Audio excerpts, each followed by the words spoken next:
What we've got here is a 2023 Epiphone inspired by Gibson SG Standard. It's got a mahogany body with gloss poly finish, a 60s slim taper neck with a 12-inch neck radius, Graphtec new bone nut, 24 3/4 scale length. It's got 22 medium jumbo frets, a laurel fingerboard on a mahogany neck. It's got nickel finish, Epiphone Deluxe 18:1 ratio tuners, a Locktone Tune-o-matic bridge and stop bar, Epiphone Alnico Classic Pro bridge and neck pickups. It also has a 3-way toggle with CTS pods. This guitar not only rocks, but this is a really big bang for your buck Epiphone. Let's talk guitars.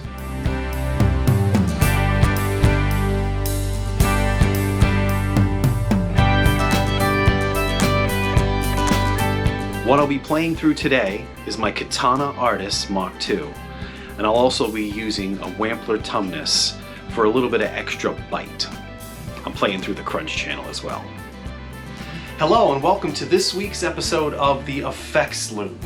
On the Effects Loop this week we are talking about a brand new guitar that I've had for a couple weeks now. It's new to me. I just picked it up. This is a EPIPHONE Standard SG. It's from their Epiphone inspired by Gibson line, which is generally gotten pretty high praise. This is technically the third Epiphone SG that I've owned. The first one was a really cheap, I think it's called a G400 or something, and it was before this whole inspired by Gibson thing. And it had a kind of an unfinished red body. You can see that in some of my other videos from the movie I put together, Determination Never Ends, where I'm playing a bunch of my music. That's the SG I was using in that. That guitar suffered from serious. It had pretty bad neck dive, and the tuning stability was horrendous. I actually bought this little gadget that goes on top of the headstock to kind of help with the tuning on that, and it did kind of help for a little while. But that was never a very good guitar. That was a cheap Epiphone SG. That was kind of the lowest tier SG that they sell. The next one I had was basically the same thing as this. It was an Epiphone SG Standard. It was a traditional, I think it was called a standard, it was Epiphone SG Traditional Pro or something like that. I can't remember exactly what it was. It had this this candy apple kind of sparkly finish, and it was a Guitar Center exclusive thing, so it had the push-pull pots, which were okay, but I mean honestly it's not something that I would use on a guitar like this regularly speaking anyway. So honestly that guitar was pretty much just as good as this guitar. I sold that guitar because I was looking to get something else and I just needed something to sell, so that guitar ended up being the casualty.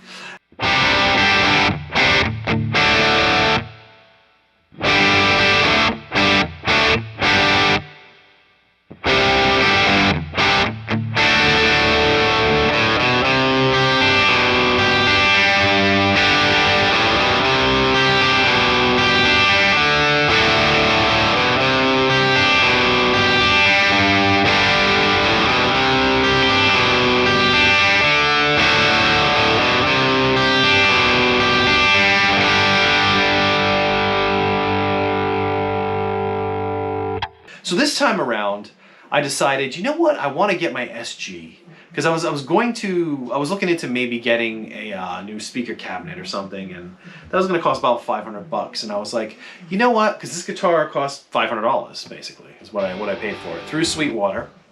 And I don't know if you saw my unboxing video where I talked about the Sweetwater inspection, and everything seemed to go pretty well. I mean, honestly, this guitar is pretty much perfect. It has a few little body blemishes, but nothing dramatic. It took me a little while to set it up and intonate it properly. I didn't have any problems with the frets or anything like that. The nut was cut, at least as far as I can tell, the nut's cut well. I mean, it plays well for me with the action that I like playing with, which is kind of like medium action, I guess you could say.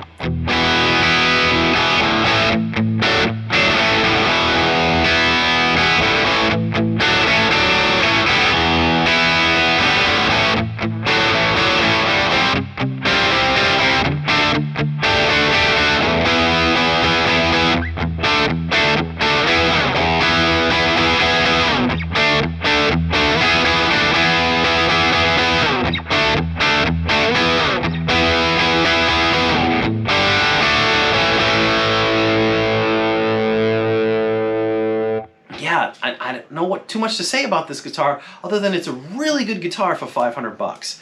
The pickups that they put in these things are called Alnico. I have a paper here. They're called Alnico Classic Pro, the bridge and the neck pickup that they put on this guitar. And I guess they're styled after, what do they call it? They're called, like, Gibson has a set of pickups called 57 Classics, which are basically supposed to sound like, you know, the classic SG sound you hear, like AC/DC, all that kind of stuff.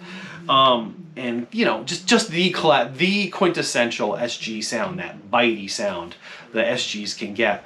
Well, the Classic Pro pickups from Epiphone are designed to sound like the 57s. So it's Epiphone's version of the 57s. And honestly, they sound really good.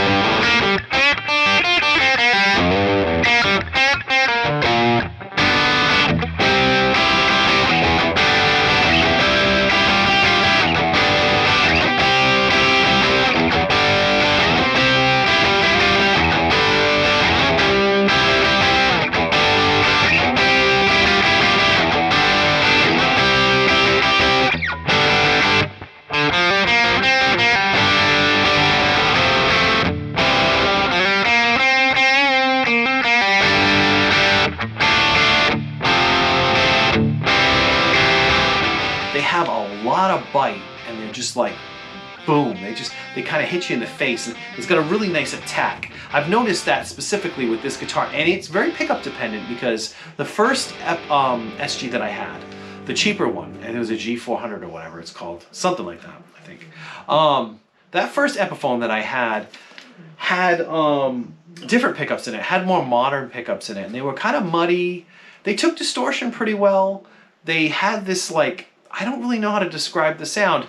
They had a bit more of something you'd imagine from like a Black Sabbath-y type of sound, which made sense for an SG at the time, and I just naturally assumed that that's what SGs were supposed to sound like. But then when I got the other guitar, the Candy Apple Red one, that I think had the same pickups that are in these, except they were just coil splittable. And it's this brighter, like more punchy kind of attack to the pickups, especially if you're on the bridge pickup. It's nice and bright. And what's nice about the pickups is you can actually use the middle position and the neck pickup without it getting too muddy, because they're kind of brighter pickups.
They put CTS pots in this, which is awesome because they're not using like the cheap, like I mean, they might be cheaper versions of the CTS pots, but for the knobs and stuff like that.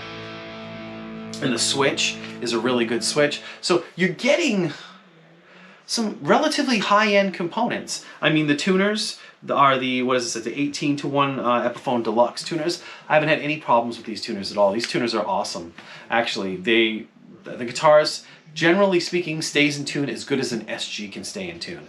Once I finally got it, like, you know, intonated enough, and a little bit of info on that.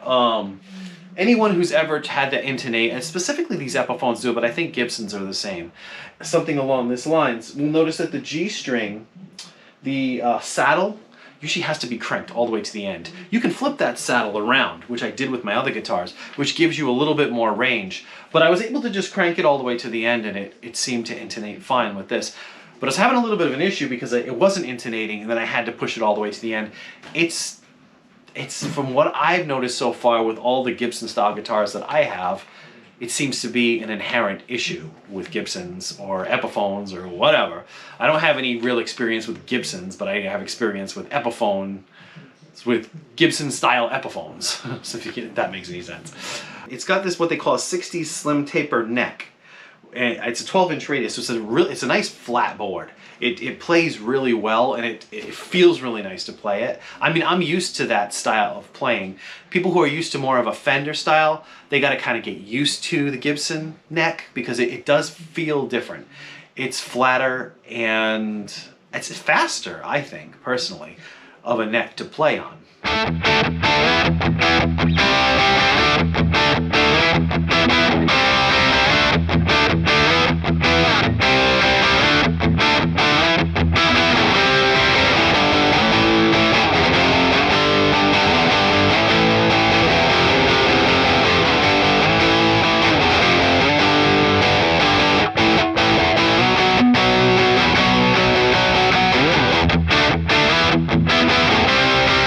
SGs, if they're set up properly, play really, really nice. So I think that's kind of the appeal of an SG. It's just an easier guitar to play. Now, they can have some tuning stability issues. Honestly, I've noticed that since I've gotten it set up right, it's pretty solid for the most part. I mean, unless you start playing kind of hard, then like I said, you might pull it a little out because the neck's so thin that it's like that. It gets a little tricky. And when you're tuning it, you got to be careful not to kind of tug at the headstock because it's weird. You'll tune it and then it's out of tune and you're like, why is it out of tune? And then you just kind of lightly adjust it and then it's back in tune because you're putting a little bit of like tension on the neck and it's actually affecting the pitch of the string. I'm a big AC/DC fan. So for me, this was all about Angus Young, and I've always loved that sound that he gets, that tone that he gets out of his guitar. So yeah, for me, I mean, that's the kind of SG that I wanted. That's the kind of sound that I wanted to get out of an SG. If I was getting an SG, that was what I was getting it for. I mean, I have a Les Paul style guitar. I have a 335. You know, I have a Strat style guitar and a Telecaster. I can get those other tones, but I wanted this to do something specific, and it really does it. That's an Epiphone inspired by Gibson SG. I've played in guitar stores a few real SGs, like $1,500 Gibson SGs. And I gotta tell you, as far as I'm concerned, I can't feel the difference.